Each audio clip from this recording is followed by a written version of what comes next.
বাবা আর জুবলি দাদা আর বেঁচে নেই।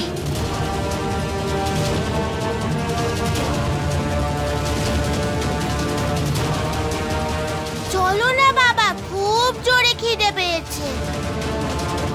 চলো চলো।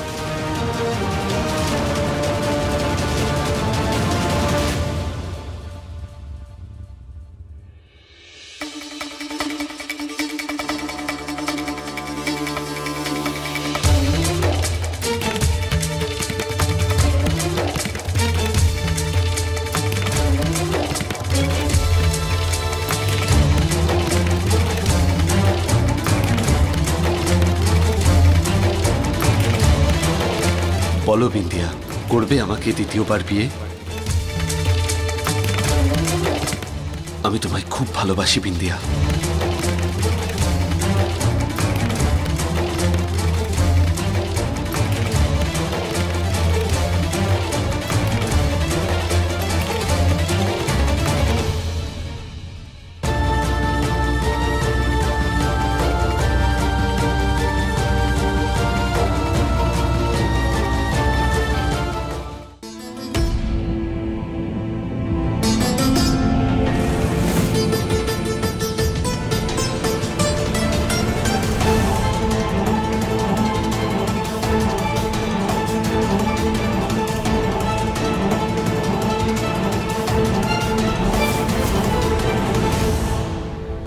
বিন্দিয়া এখানে কেন এসেছে?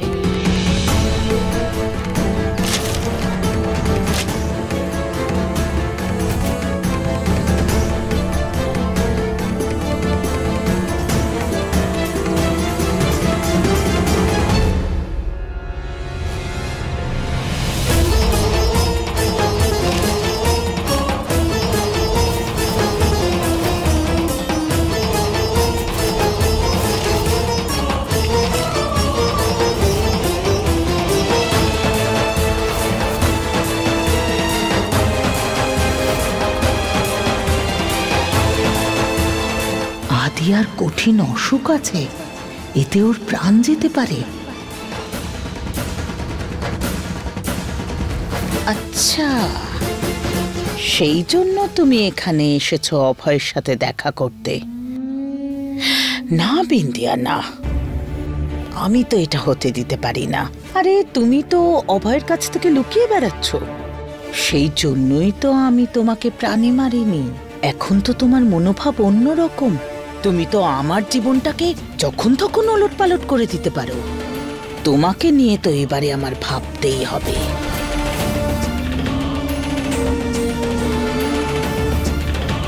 শোনো, এইবার ভুল করেও যেন কোনো ভুল না হয়, মন দিয়ে শোনো।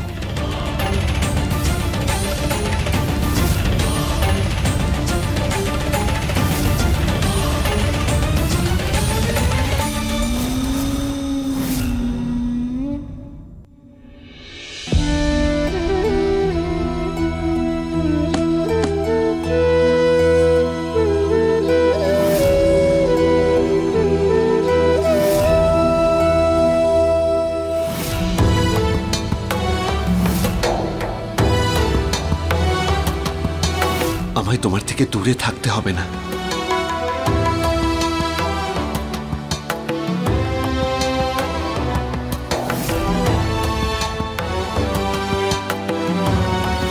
এই টেস্ট থেকে এটাকে প্রমাণ করা যাবে যে ওই সঞ্জয় বলে লোকটা যে আমার উপরে অভিযোগ আনছে সেই সবকিছু মিথ্যে। মূর্খদের মতো কথা বলছো তুমি বিন্দিয়া, যা ইচ্ছে তাই বলছো।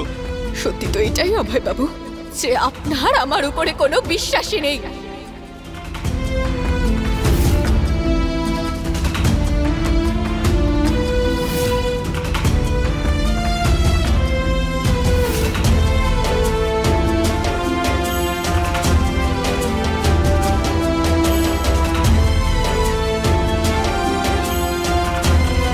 কি হলো মা, কথা হয়েছে ওনার সঙ্গে? উনি সাহায্য করবেন তো? আমাদের আধিয়া ঠিক হয়ে যাবে, তাই না?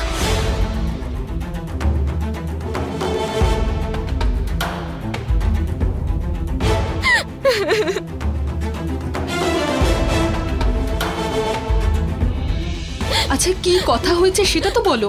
হ্যাঁ, ওনার জীবনে আমার আর কোনো প্রয়োজন নেই। উনি উনি আবার বিয়ে করেছেন।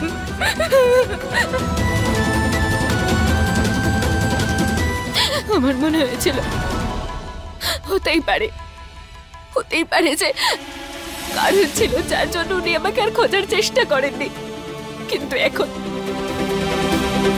তো আমার এখন বিশ্বাস হয়ে গেছে উনি আমাকে কখনো খোঁজার চেষ্টা করেনি।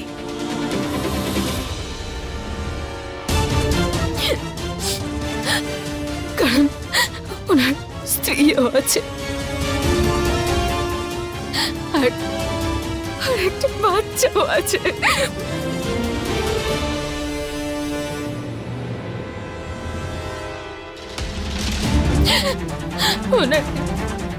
ওনার তো একটা নিজের পরিবার আছে মা, নিজের পরিবার।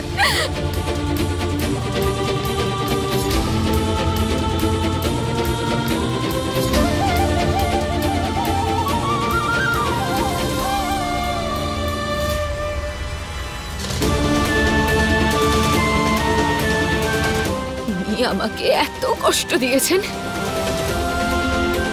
যে আমার মনের মধ্যে ওনার জন্য শুধুই ঘৃণা আছে। আর আজকে সেই ঘৃণাটা আরো বেড়ে গেছে।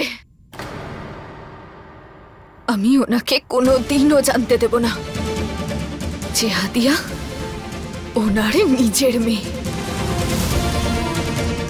যখন ওনার মনের মধ্যে আমার জন্য কোনো জায়গাই নেই, তাহলে ওনারও এই সত্যিটা জানার কোনো দরকার নেই।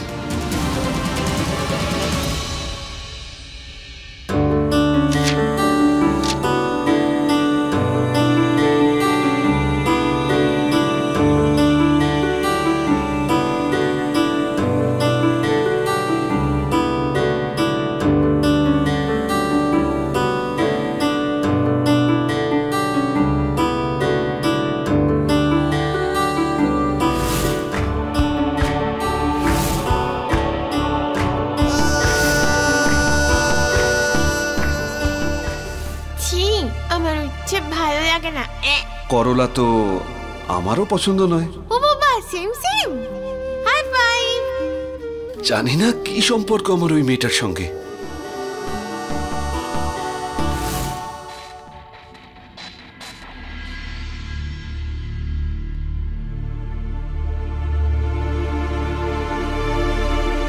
কি ভাবছো? না না, কিছু না। হলুদ দিয়ে দুধ এনেছি, তুমি রক্ত দিয়েছো তো, নিশ্চয়ই দুর্বল লাগছে। এটা খেয়ে নাও, শক্তি পাবে। দুর্বল নয়, বরং খুব ভালো লাগছে, যেন কোনো দায়িত্ব পালন করেছি। এই নাও।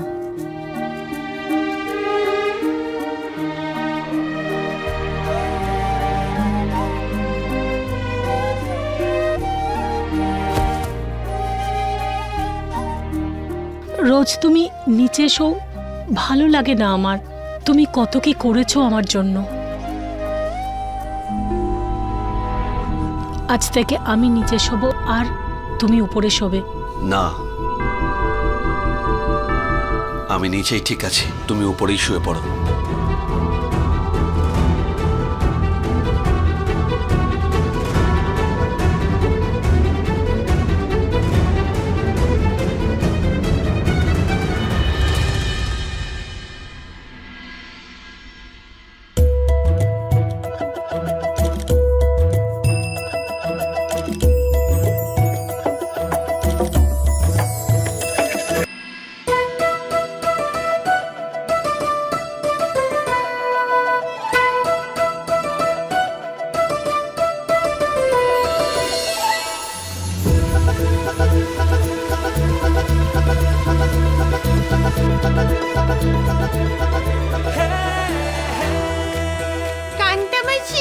জল পড়ছে। সত্যি? তাহলে তো তাড়াতাড়ি জল ভরে নিতে হবে, না হলে আবার কখন জল চলে যাবে। আরে মাসি, যাওয়ার জন্য আর আসেনি।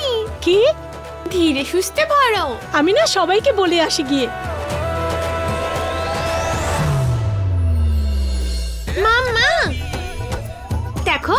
সিএম আঙ্কেল একটা প্রমিস রেখেছে কিন্তু।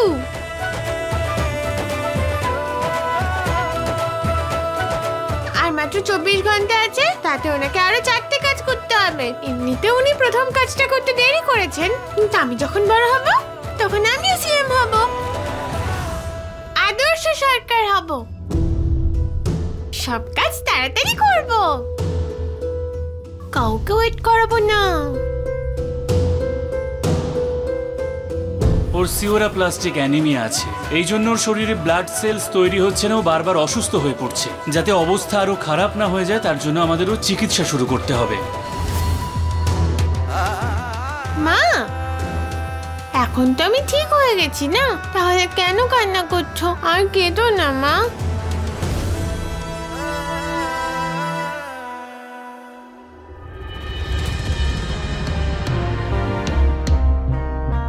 কি হয়েছে মা? তুমি হসপিটালে ছিলে তো, তাই তোমার মা ভয় পেয়ে গেছে, কিন্তু নিজের কান্না আটকে রেখেছিল যাতে তুমি ভয় না পাও। এখন তো তুমি ঠিক হয়ে গেছো, তাই মা চোখের জল আর আটকাতে পারেনি। কিন্তু এখন চলো আমার সঙ্গে, আমি তোমার জন্য জল খাবার বানিয়েছি। মা চলে আসবে পরে, এসো দেখো আমি তোমার জন্য কত ভালো ভালো জিনিস তৈরি করেছি।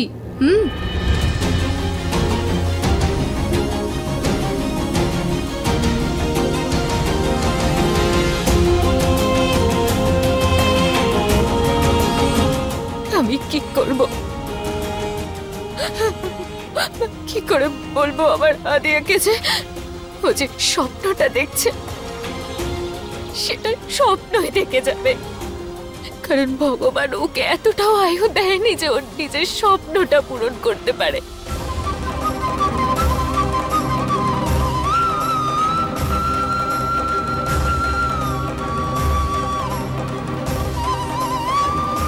কি করে বাঁচাবো আমার মেয়েটাকে? কি করবো আমি?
স্যার, ওই বাচ্চাটা যে বাড়ি পড়ে গিয়েছিল না, তখন থেকে ওর মা আর ও এখানেই থাকে।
প্রেম স্যার, আপনি এখানে? ওই আমি আদিয়াকে দেখতে এসেছিলাম, খুব মনে পড়ছিল ওকে। সিএম আঙ্কেল এলো নাকি?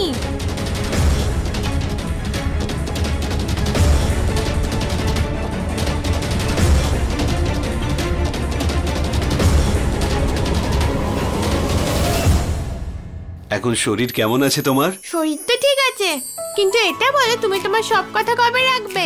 কেন? আমি তো শুনলাম আজ এখানে জল খুব ভালোই এসেছিল। হ্যাঁ, জল এসেছে, কিন্তু রাস্তায় তো এখনো বাস আসেনি। আর ওই গোশালার কাজ আর ওই নদীর কাজটা। এইটা নাও, এটা তোমার জন্য। আর সব কাজ হয়ে যাবে। আমি তো তোমার বাড়িও ঠিক করার জন্য বলে দিয়েছি। কি করে ঠিক করবে? তুমি দেখেছো যে ওটার কি অবস্থা?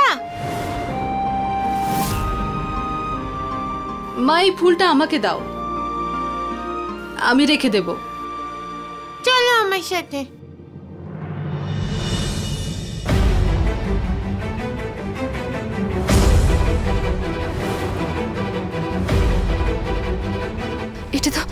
এটা তো আমাকে কোনো বাক্সের মতন কিছুতে আটকে দিয়েছে।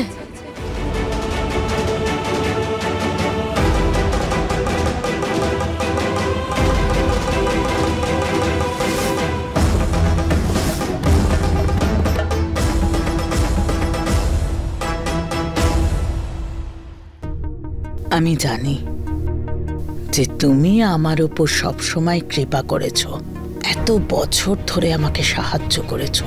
ব্যাস এই একটা পথের কাঁটা সরাতে আমাকে আবার সাহায্য করো। ওই বিন্দিয়াকে চিরকালের জন্য আমাদের জীবন থেকে সরিয়ে দাও, আর ওকে চিরকালের জন্য সেখানে পাঠিয়ে দাও যেখান থেকে কেউ কখনো ফিরে আসে না।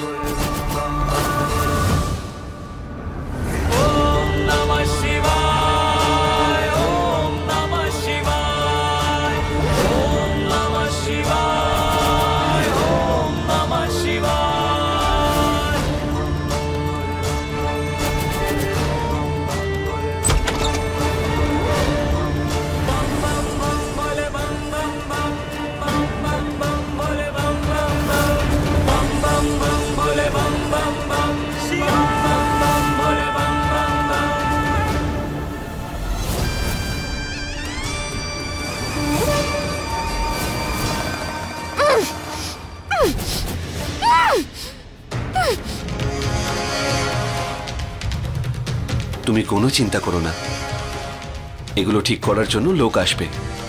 এখানে যত জিনিস পুড়ে গেছে সবার প্রথমে সেগুলো তুলবে। আরে বাহ, আমি এক্ষুনি মাকে এটা বলে আসছি। ঠিক আছে।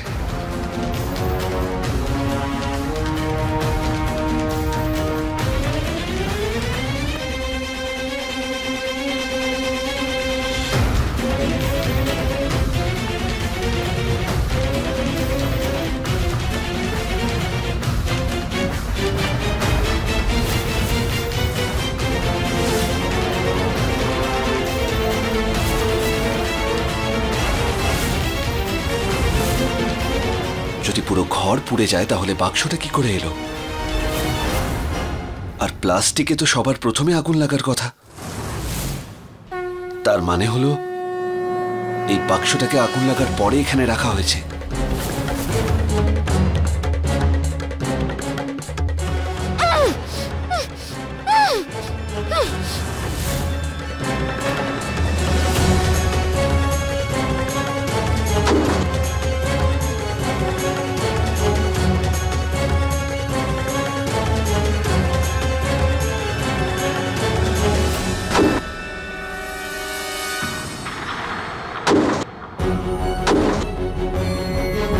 এই আওয়াজ তো বাক্সর মধ্যে থেকেই হচ্ছে।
দিয়া